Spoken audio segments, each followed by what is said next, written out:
Hi, my name is Mark Everett of Everett Drafting and Design and the Block Factory. In this particular video, I'd like to demonstrate how to use the double line command so that you can make your walls more quickly in a floor plan. First of all, I want to show you on the tool palette how I have these set up. And as you can see, I have them set up with a specific dimension for the wall thickness. Now, basically, these are all the same command when I activate them. Instead of having them activate and having to plug in a dimension at that time, these are automatically set up with that. And if I right click on this and go to properties, this particular first one is set up to 4 7/8. If I wanted to have another one, I would just copy it over, and I'll show you that in a second here. Let me hit OK. And I'll actually demonstrate it once we create a custom one. That way you can see how to create this particular command. But if I right click on this particular one and open it up, you can see that it's 3 3/4 and so on as you go down. And then in addition to that, I've created a wall break block that's dynamic that will be used to cap off the ends of walls that aren't squared off at the ends if you want to break them. And the same thing is if I right click on this, there are two properties that are important. One is that it's prompted for uh, it allows me to prompt me if I want to rotate it as I bring it in. I'll demonstrate that. And also if I want to explode it or not. In this particular case here, I'm going to hit yes because that's the way I want it to be. And typically I have them set to explode because once I bring them in, I don't want to have to go back and select all of them and explode it. It's just one extra step I can eliminate. So if I were to pick this particular block and bring it into the drawing, you zoom in here and just place it, it's one particular item. And if I measure the length of it from here, it's 4 7/8. And if I go to the next one, obviously if I bring that in, I'll place it here, go and change the dimension. So you can see how they're different here. And so let's go to the CUI and create a double line command so that you can see how it's done. And then we'll come back here and demonstrate how to use it. So first of all, I'm going to type in CUI, and that brings up this customize user interface dialog box. And then down here, I want to hit this star, create new command. Pick on this, and then you'll notice a new command, one, and I'll pick on this, right click, and rename it. And I'm going to use capital letters here, and that will distinguish it from the lowercase commands that are already here. And just type in test wall, and then hit return. Actually, there's one here I've demonstrated before. And let's go ahead and just get rid of that one here. All right, now I want to put an icon right here. So I'll go up here to the icons after I've selected this and pick the wall double line command for representing the double line for walls, and select that.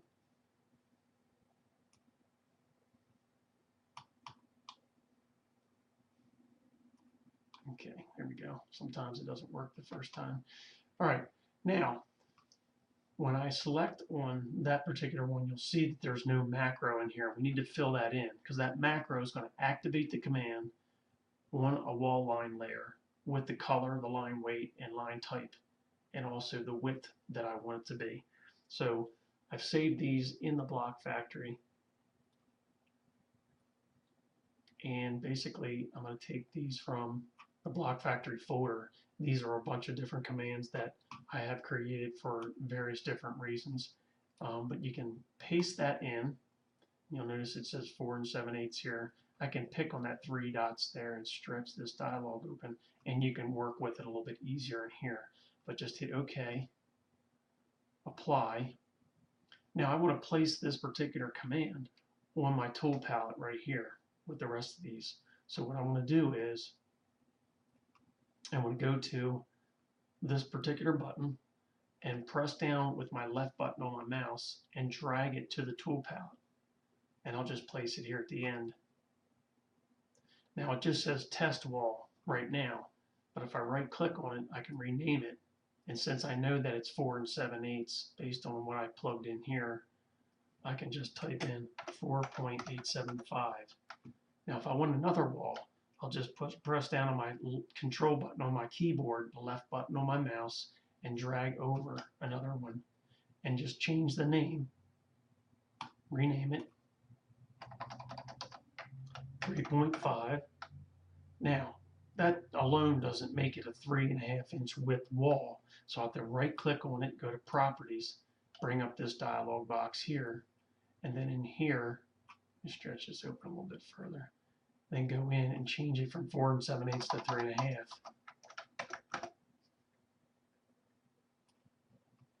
And hit OK here. Okay, now I want to utilize that particular wall that we created. So this one here is 4 7/8. This one's 3.5. What I want to do is I want to put myself on another layer just to demonstrate what it does when it activates the command. I'm on the object layer now. Okay, now if I save, I'm on that layer. I'm going to go over here and I'm going to activate the 4 7/8 wall. I'm going to select it and start drawing.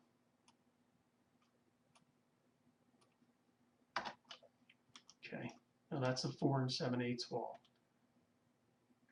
Let's use the 3.5-inch wall. Activate it. Now let's go over to the layer properties here. You can see that it put me on that wall lines layer. So I didn't have to actually select the layer. I was on another layer. I wanted to start drawing a wall.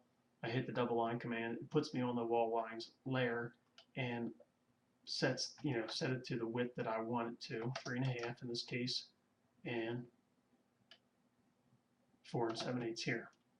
So you can see how quickly that eliminated a bunch of different things that I didn't have to do manually. So let's get rid of these end caps here. And basically I want to come up here and let's find, it looks like we got to create one here. So if I go and I press down on this and copy it over, right click, rename, 4.875, right click on it, go to Properties, stretch this down. Okay, there we go. Now, go up here, I can select that break. Let's use this for 4 7/8 wall. Okay, hit return or right click on my mouse, pick it. Now you can notice this is where the prompt comes into play. If I go up here to right click and Properties, remember the prompt here for yes and explode yes. And do the same thing for the 3.5-inch. Go to this, select it, hit return again, and select it. So basically that's what that does. Now, because these are exploded, I can easily go up to the pedit command that I have up here in my quick access tools and select yes, join all, and rather than having to select each individual thing when I go to hatch it, I can just select hatch and put this off on the wall hatch line. Select this hatch and select the item.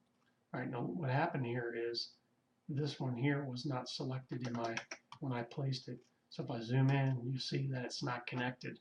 So if I put this here from end to end, hit join,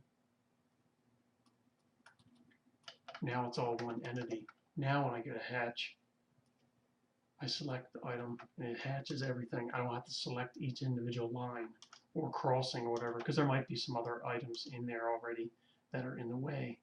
So anyway, that's kind of a quick demonstration how you do that. Again, these wall breaks are all one block. I just copied them over and changed the properties and then renamed them to their corresponding width, and that allows me to select them.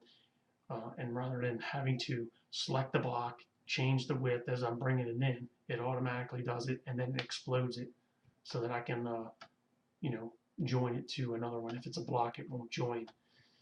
And the last thing I wanted to do is demonstrate using, let's see, the 4 7/8 wall. Draw a line, and let's go over here to the stretch command. I'll stretch this open. Now, if I wanted to put a door in here, say a 36-inch door with a metal buck, typically the rough opening is going to be 38 inches. So what I'm going to do is use the double line command, select it, and down here you'll see I can select the width and change the default from 4 7/8 to 38.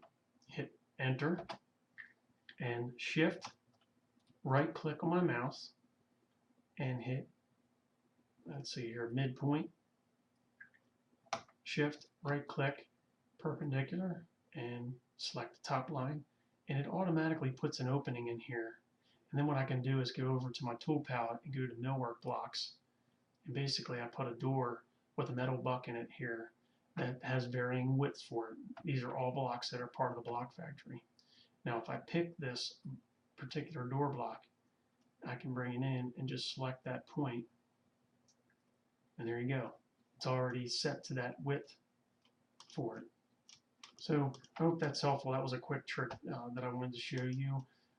This should help you make your walls more quickly than drawing individual lines and offsetting them to the specific width and then having to trim and fillet off those particular excess pieces that you don't need. I hope it's helpful. Visit the Block Factory if you wanted to find any blocks on hardware, millwork blocks, cabinets, cabinet sections, all kinds of different things that'll help you draw your shop drawings more quickly.